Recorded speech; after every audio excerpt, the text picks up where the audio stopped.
السلام عليكم ورحمة الله وبركاته. الحمد لله والصلاة على نبيه وعلى آله وصحبه أجمعين. أما بعد فأعوذ بالله من الشيطان الرجيم. بسم الله الرحمن الرحيم.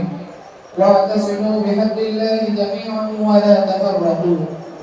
وقال تعالى: وأطيعوا الله ورسوله ولا تنازعوا فتفشلوا وتذهب ريحكم واصبروا.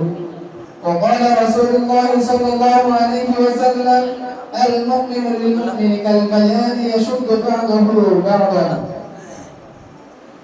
পূর্বজীবনের প্রাচীন তোমাদের বিদ্যাপীঠ ঢাকা দক্ষিণ দারুল উলুম হুসাইনিয়া মাদ্রাসা হুসাইনিয়া ছাত্র সংসদ কর্তৃক আয়োজিত আজকের সাপ্তাহিক সভার সম্মানিত সভাপতি সাহেব, আমার সামনে উপবিষ্ট বাংলার বিভিন্ন অঞ্চল থেকে আগত ইলিম পিপাসু ছাত্র ভাইরা, আপনারা নিশ্চয়ই অবগত আছেন যে আমার নাম সাপ্তাহিক সভায় একটি বিষয়ের উপর টার্গেট করা হয়েছে, আর সেই বিষয়টি হলো মুসলিম উম্মার ঐক্য ও বার্তা।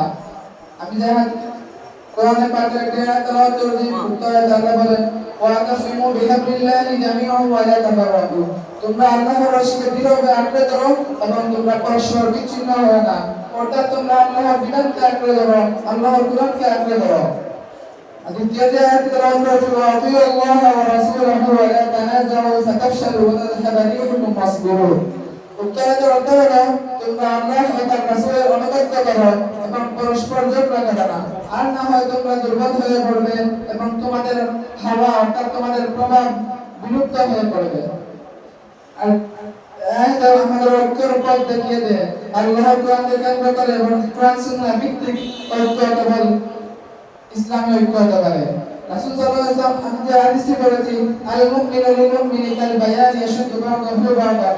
উত্তরের অর্থ হলো রাসূল সাল্লাল্লাহু আলাইহি ওয়াসাল্লাম বলেন, এক মুমিন অপর মুমিনের জন্য একটি প্রাসাদ বা দেয়াল সমান হলো, যার এক অংশ ক্ষতিগ্রস্ত হলে অন্য অংশ এক অংশ অপর অংশ শক্তিশালী করে, অর্থাৎ এক অংশ শক্তিশালী হলে অপর অংশ তাকে বাঁচায়।